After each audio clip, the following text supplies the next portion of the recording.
The studio lights were warm and familiar, but something about the air felt heavier that evening. Jennifer Lawrence stepped onto the set of The Late Show with Stephen Colbert, dressed in a sleek black suit, her hair pulled back, her eyes guarded. She smiled politely, waved to the crowd, and took her seat across from Colbert. The applause faded, but the tension did not. Stephen Colbert, known for his sharp wit and smooth delivery, welcomed her with the usual charm. He joked about her past roles, asked about her recent vacation in Italy, and even teased her about that time she tripped on the Oscars stage. The crowd laughed on cue, but Jennifer's responses were shorter than usual. Her laughter felt forced. Her shoulders were stiff and her eyes darted toward the audience now and then, as if looking for something or someone. What the audience didn't know was that just days before, a confidential UN report had leaked online.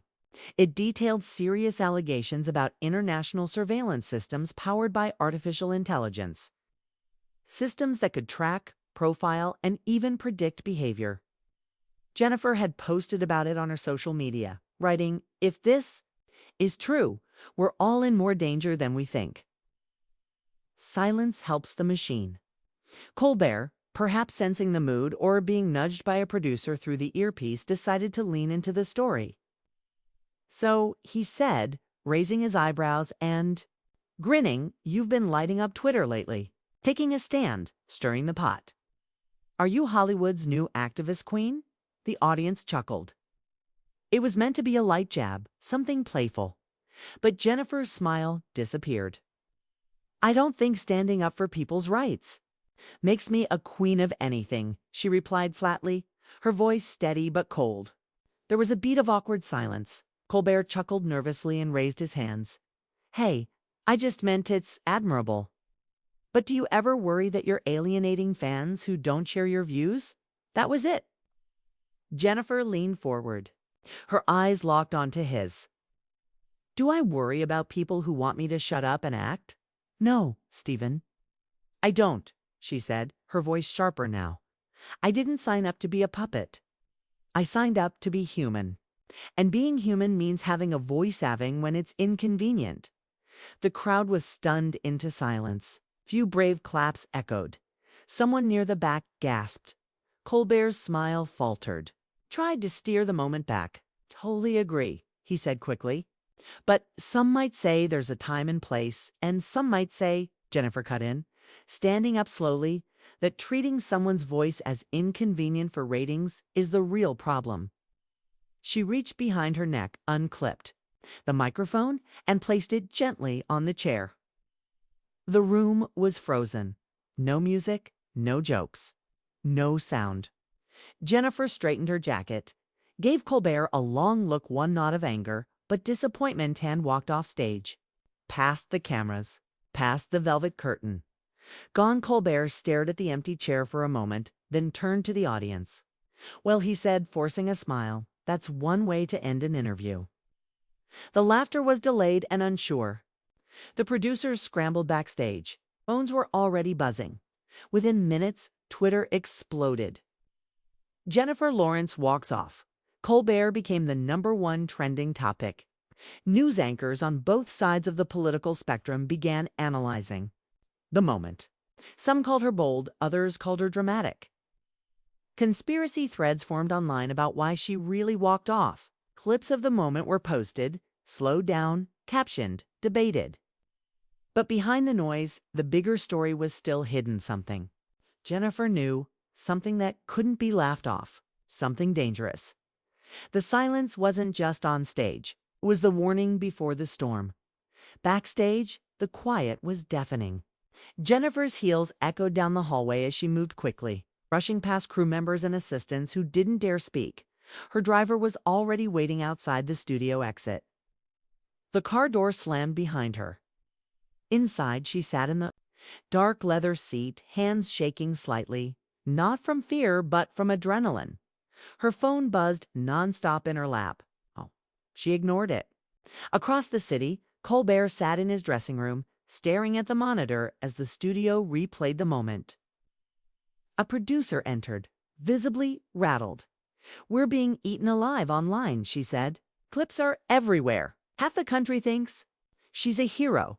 The other half thinks you ambushed her." Colbert sighed. "We didn't ambush her. It was supposed to be a softball segment. You brought up the UN leak. She posted about it herself. That's fair game." The producer paused. "There's a man from the network downstairs. Says it's urgent." Colbert stood. The network didn't usually get involved, especially not when it came to celebrities. Their presence meant something bigger was at play. Jennifer's phone finally buzzed with a name that made her pause. "Dorian." She answered. "You've just poked the hive," he said, voice low and direct. "I didn't say anything they didn't already know," Jennifer replied. "You said it on live television. You didn't walk off because you were angry, did you?" There was a pause. "I walked off," she said slowly, "because I saw the red light on camera 3 go dark." Dorian was silent for a moment. They cut the feed. Only for 3 seconds, but they cut it. And you know what that means? She remembered the moment clearly. She rose from her chair, her eyes glanced at the camera trained from years on set. The red live light blinked off for a heartbeat. Someone had intervened in the control room. Someone wanted that moment edited, rewritten. "Meet me in 30, Dorian said. "You need to see what I've got." Back at the network's Manhattan offices, Colbert was ushered into a private room. A man in a gray suit with an NSA pin on his lapel stood waiting. "Why is this government now involved in my talk show?" Colbert asked, crossing his arms. "This isn't about your show," the agent replied. "It's about what Lawrence knows." Colbert frowned. "She knows about the leak. So does the rest of the world." "She doesn't know about the leak," the agent corrected. "She knows who leaked it." Silence. "That report wasn't supposed to go public," he continued. "It details illegal surveillance activities global. AI programs that have been monitoring civilians, political leaders, journalists, even you, me." The agent slid over a printed page. Colbert's name was listed alongside other journalists, entertainers, and former politicians. "You're all flagged as influential media disruptors. She's on this list too." Colbert looked at the document, then up at the agent. "Do you think she was going to say something on air?" "She was warned not to. She did anyway." Now we're managing the fallout. In a dim parking garage beneath a secure cafe in Brooklyn, Jennifer met Dorian. He was a former whistleblower exiled from official intelligence circles, now working with an underground group of digital freedom advocates. T handed her a tablet. "Watch." The video was raw, grainy, captured from a server inside a government surveillance facility. It showed an AI interface scanning metadata emails, texts, movement patterns. Names flashed across the screen. Jennifer's, Colbert's, even international diplomats. "I thought it was just about spying," Jennifer whispered. "About control," Dorian said. "They're using the data to shape public opinion, filtering search results, burying political stories, amplifying lies. And the kicker, it's all legal under international trade agreements most people have never heard of." Jennifer leaned back, heart pounding. "And they cut my feed because I was about to say too much." "Exactly." At midnight, 3. Hashtags dominated global trends. Hashtag Jennifer Speaks. Hashtag Colbert Clash. And hashtag the feed was cut. But while the public argued about tone and professionalism, few noticed a small but telling event.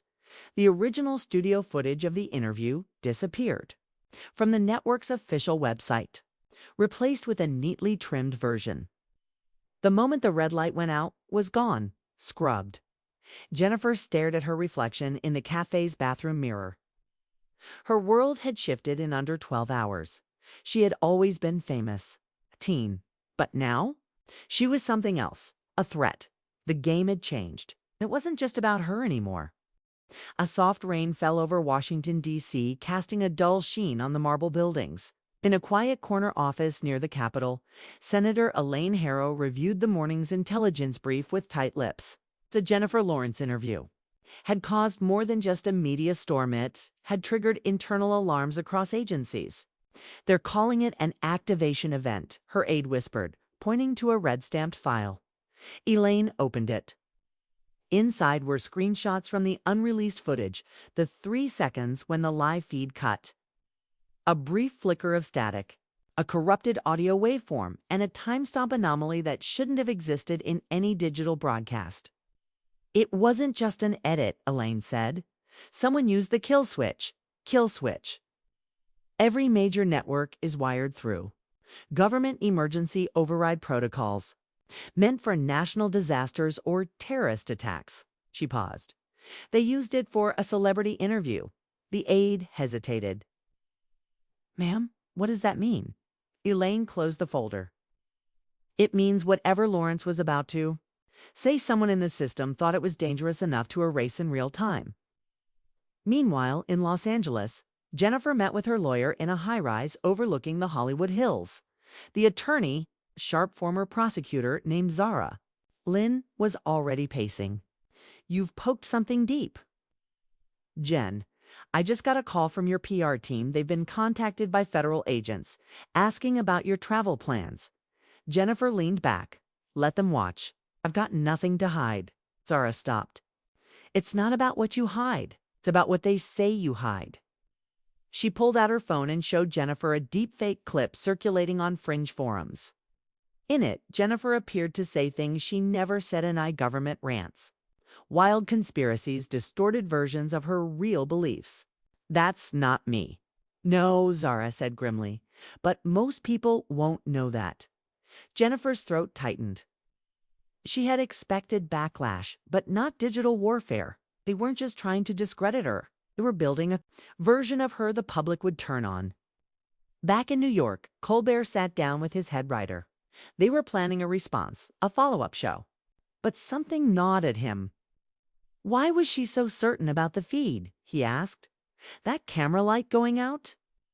I didn't even notice it. The writer shrugged. Maybe she imagined it. No, Colbert replied. She's done hundreds of interviews.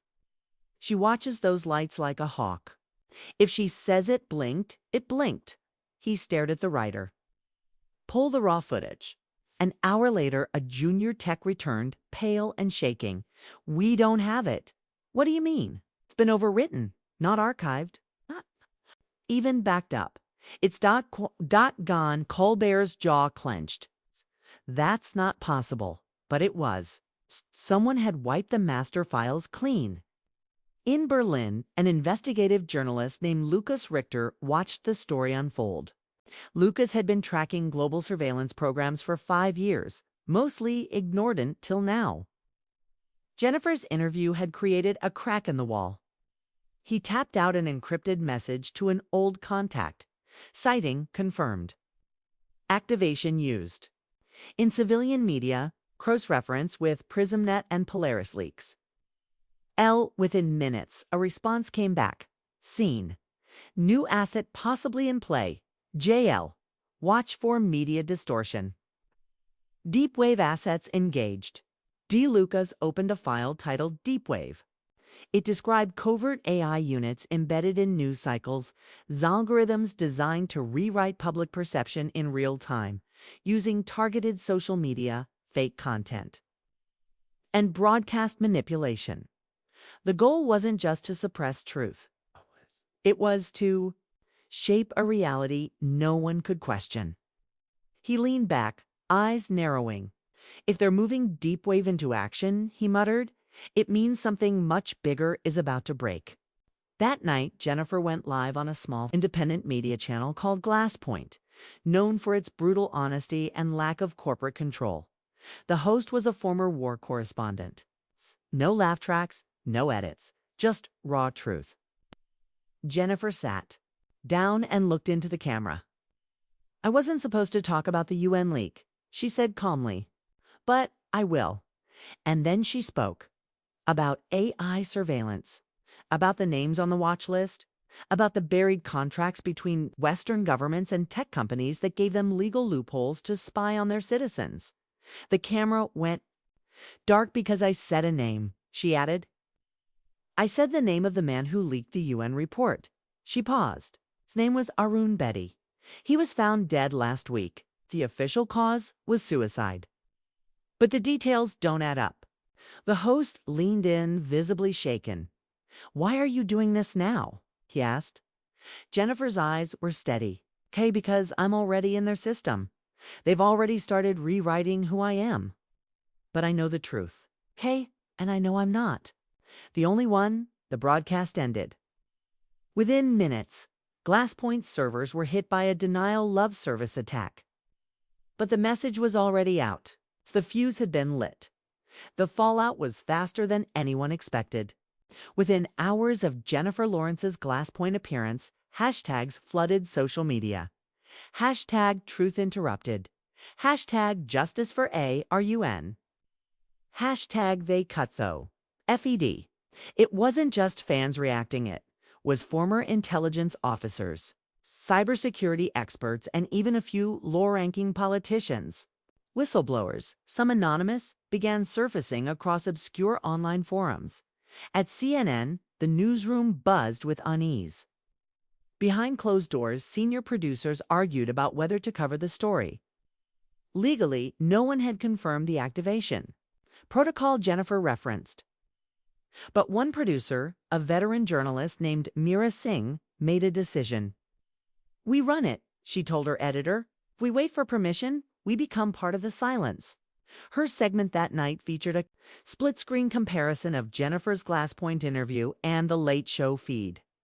On slow-motion playback, the moment Jennifer uttered the name Arun Betty. The broadcast froze for exactly 2.3 seconds, then resumed with a cutaway shot. "This was not a glitch," Meera said on air. "This was censorship."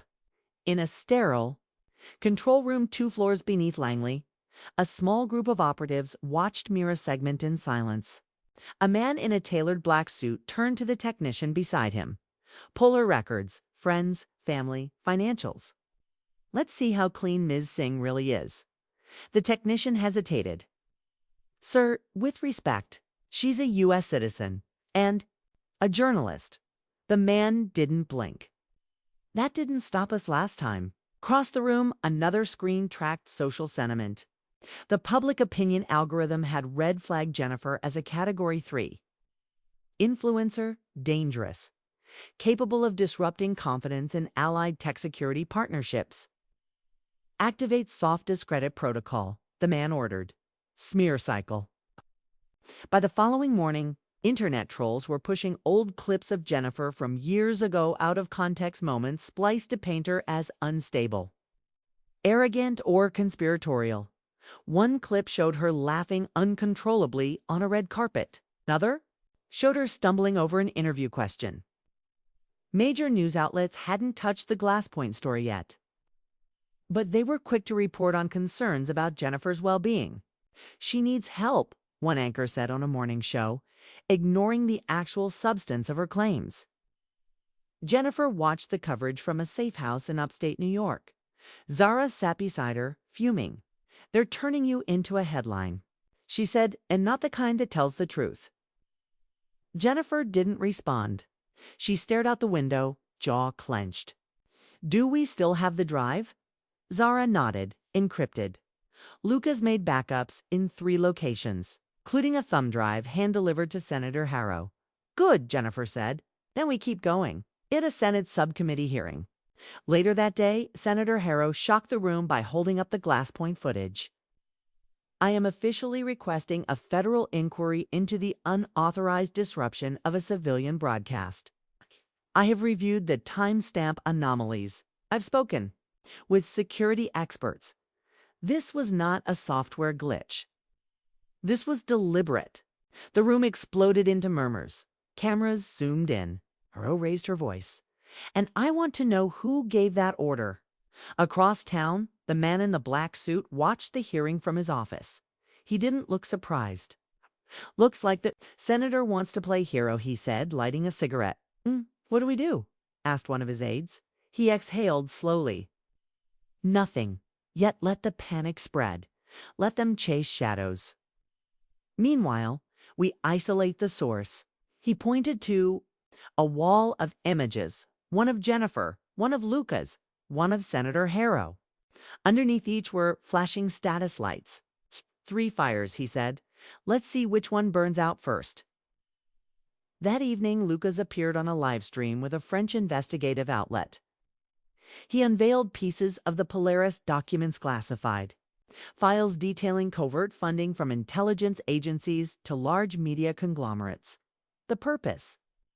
Influence algorithms, shape narratives, and quietly blacklist dissenters under the guise of security risks. He looked straight into the camera. This isn't just about Jennifer. It's about how easily we're manipulated. About how truth is decided by people who'll never face the camera. He paused. And now that the world is watching, they'll try to make us look like fools, or traitors, or both. But the viewership count was already in the millions. Back in the safe house, Jennifer received a call. It wasn't from Zara. It wasn't from Lucas. It was from a number she hadn't seen in years. She answered cautiously. The voice on the other end was calm, measured, male. Jennifer, he said, they've gone too far this time. But you're not alone. We've been waiting for someone like you. Who is this? A pause. The safe house felt smaller now. The more Jennifer learned, the more exposed she felt. She paced the wooden floor, gripping the phone like it might ring again. It didn't. Whoever that caller was, he had left more questions than answers. His last words echoed in her head. The people watching you aren't the only ones who know how to disappear. Zara sat at the kitchen table, laptop open, maps and coded documents scattered in front of her. The nodes are lighting up, she said. The leak is gaining traction.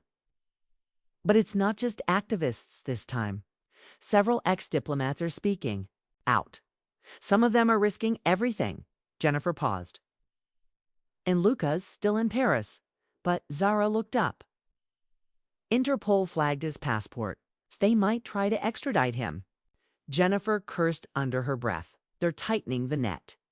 At that moment, the lights flickered. Then a knock at the door, 3 short raps. Then silence. Jennifer froze. Zara reached under the table for the stun device. Jennifer approached the door slowly, peering through the peephole. A woman stood alone, tall, mid-40s, a scar across her left eyebrow. She held up a badge, but it wasn't government. It was black, with a single silver triangle. Jennifer opened the door halfway. Jennifer Lawrence, the woman asked. Asking, my name's Dahlia. I work with an off-book monitoring group. We track signals like yours, journalistic disruptions, information suppression, illegal surveillance networks. We've been following the Polaris breach for over a year. Jennifer eyed her suspiciously. How did you find us? Dahlia didn't flinch. Same way they did, but we got here first. Zara stepped into view. Prove you're not one. Of them, Dahlia held out a flash drive. It contains an unedited recording of your late show interview before the cut. The network doesn't even have it. But we do. And that's not all. Jennifer plugged the drive into a secure laptop. The file opened. There it was, every word uncut. Even the 2-second lag where the network had spliced in a wide audience. Shot, but what followed was worse. After Jennifer walked off, Colbert looked off stage and said quietly into his mic, cut the segment. Too hot. Run the commercial. Then a voice over his earpiece. We flagged her. Route feed through Central before rebroadcast. Jennifer leaned back, stunned. They were watching in real time. Dahlia nodded. They have been for years. You just pulled the curtain back. Zara closed the laptop. So what do we do now? Dahlia didn't blink. You get ready for war. Not guns, not bombs, data. Broadcast. Public pressure. We force the truth into daylight before they can rewrite it. The next step came faster than expected. Senator Harrow released a public statement demanding the declassification of Project Polaris. Our democracy depends on transparency, she said. If private citizens and entertainers are being surveilled for asking questions, then we are already in a crisis. The statement went viral. Meanwhile, a former NSA tech named Arjun Kale posted a 24-minute expose. confirming the existence of a signal redirect protocol used to reroute and censor live feeds in real time. He called it Neon Screen. His video ended with one chilling sentence: "The news you see is the news they choose." Mainstream networks still refuse to report the full story. But Colbert's team issued a short, cryptic statement. "The integrity of live interviews remains a top priority for our show." It didn't help. People noticed the silence. And the silence made it louder. In a glass tower overlooking Washington, D.C., the man in the black suit stood at a wall of screens. The social media heat map was bright red across North America and Europe, view counts, retweets, unfiltered outrage.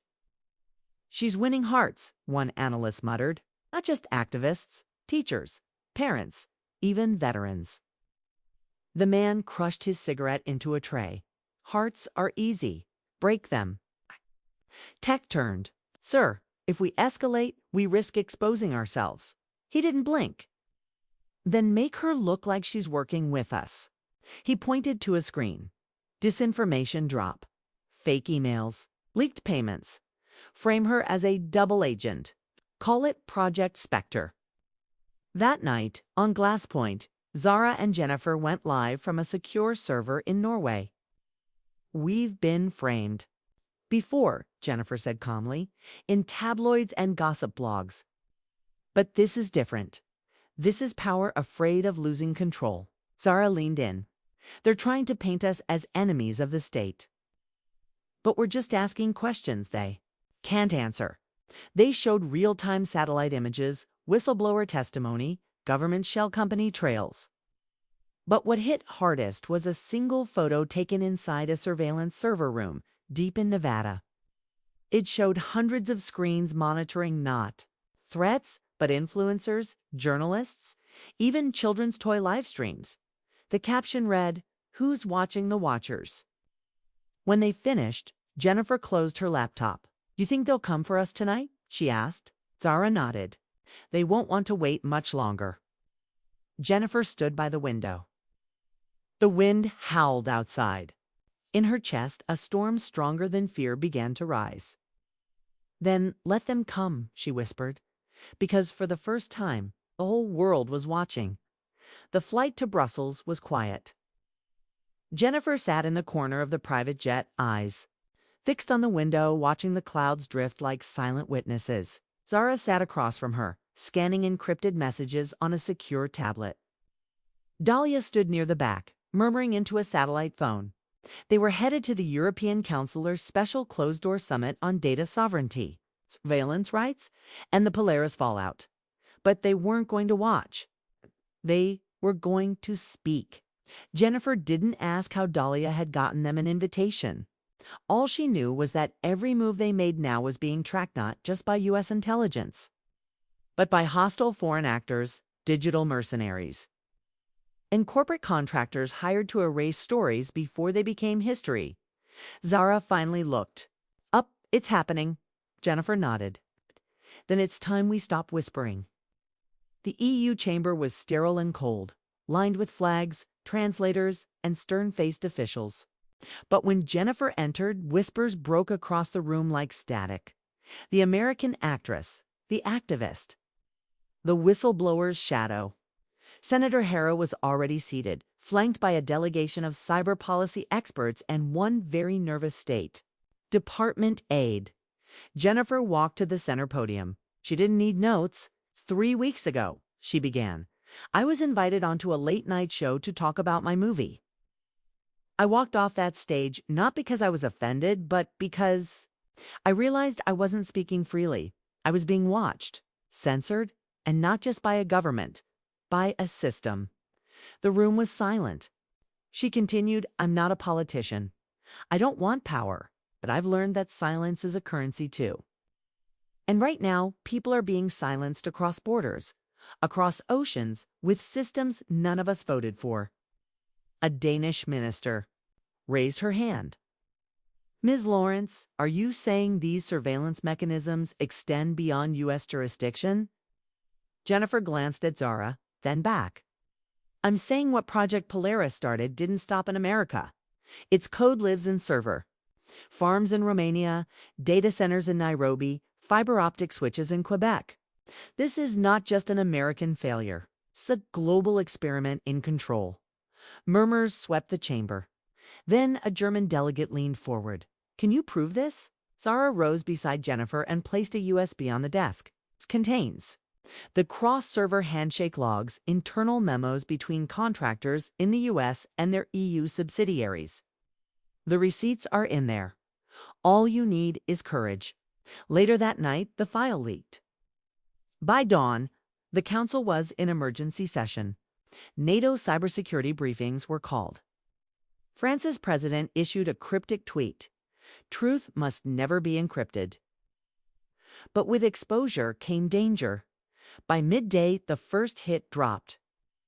An anonymous account released an alleged private video of Jennifer and Lucas heavily edited, made to look like a money exchange. Tags flooded the net. Hashtag Lawrence leaks. Hashtag spy actress. Hashtag fake activist. Cable news spun into chaos. Some called her a traitor. Others called her the last truth teller. But Jennifer didn't blink. They're doing it, she said, staring at the smear campaign in real time. They're burning the evidence by burning me. Zara nodded grimly. They're scared.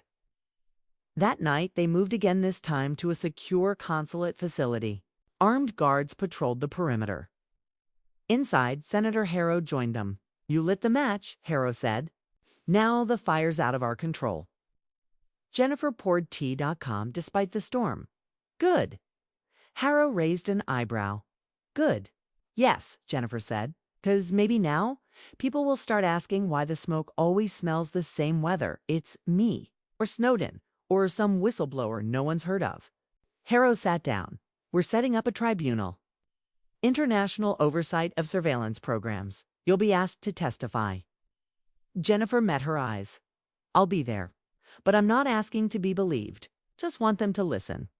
Meanwhile, on a screen in a basement room in Langley, Virginia, the man in the black suit watched the newsfeed. She flipped it. The analyst muttered. They still believe her. The man exhaled slowly.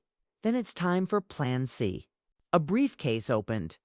Inside, a single black device, small, smooth, with a flickering red light. The man placed his finger on the sensor. The screen beside him lit up with a blinking prompt. Initiate protocol, Echo Fall. He hesitated. Then, yes, Echo Fall wasn't code. It was real. A full-scale data blackout plan. Designed to hit critical systems if leaks became uncontainable. News servers, whistleblower backups, offshore archives. It began with a single live stream. The dusty conference room in The Hague, barely filled with one folding table, a single camera, and no mainstream media. Jennifer Lawrence sat at the center in front of a plain white wall. No makeup, no PR team. Just her voice. Behind her, Zara prepared backup servers, each linked to independent broadcasters and encrypted mirror sites scattered across Iceland, Taiwan, and Sao Paulo. Dahlia stood guard outside, watching both the street and the screen on her wrist. The threat level was red. Jennifer leaned into the mic. If this stream cuts out, know that it wasn't technical failure. It was a decision. It's a coordinated attempt to silence what you're about to hear. So let me speak now before I can't. She took a deep breath. For the past 5 years, citizens around the world have been living under a system they didn't choose. You've called it security, privacy protection, data optimization, but it's none of those. It's surveillance at a scale and precision even the architects no longer control. What began as Project Polaris is now global. Her voice never wavered. We found military-grade software in consumer apps. We traced communication blackouts to shell companies linked to intelligence services. And we have the receipts, every message, every contract, every offshore server routing your data to entities you've never heard of. People around the world stopped to listen. Phones buzzed. Group chats ignited. She went on, "They told me to act, to entertain, to smile and sell lies. But when I learned the truth, I couldn't unsee it. I couldn't go back." Suddenly, the stream glitched static lines, a warning beep. Zara scrambled. "They're attacking the node." "Switch it," Jennifer said without breaking eye. "Contact with the camera." Zara flicked a switch. Backup servers activated. The stream resumed, now mirrored on pirate networks, grassroots collectives, and independent news feeds. Then Jennifer dropped the final blow. "This drive," she said, holding up the same hard drive from Brussels, "contains names, contracts, geo-coordinates of surveillance relay hubs. Something happens to me, it will be released to every free newsroom in the world." She placed it on the table. "You taught me how power works. Now I'll show you what resistance looks like." The room erupted. The chat feed exploded, millions of viewers. Hashtag #EchoFallExposed trended in 74 countries. Governments were forced to respond. Statements flooded in, some denying, others shifting blame. And then the blackout ended. Not because the system stopped attacking, but because it could no longer keep up. The information had already spread, duplicated, archived, encrypted on chains of custody that stretched across digital borders. Jennifer left the room quietly, escorted by Dahlia and 2 Dutch security officers. Zara stayed behind, wiping traces of their digital path. Hours later, Senator Harrow held an emergency briefing on Capitol Hill. "There will be hearings," she declared, "independent oversight, and protections for whistleblowers in every allied country. This is just the beginning." Meanwhile, Colbert's team released a statement. "No matter where you stand politically, we believe in the right to speak freely. We regret how that night unfolded, but we stand by Jennifer's right to walk off. And now, more than ever, we understand why." But not everyone was satisfied. In a black van parked near London's MI6 annex, a voice whispered over a secure line. She didn't just expose Polaris. She turned the entire intelligence ecosystem upside down. "And she's still alive." There was a pause. For now, weeks passed. Jennifer appeared again, this time not in a studio, not on a red carpet, but at a human rights tribunal. Seated beside digital dissidents, professors, and ex-operatives who finally came forward. They didn't all agree. Some were bitter, some afraid, some overwhelmed. But they all spoke, one by one. And Jennifer, she just listened, taking notes. Sometimes crying, never running. Then came her final words at the tribunal. "I never wanted to be the voice. I just refused to be the silence." Somewhere in a dusty archive, a child will one day click play on an old video titled "The Actress Who Told the Truth." They won't remember the Late Show or the Oscars or the headlines, but they'll remember the moment the lights turned on and someone stayed standing.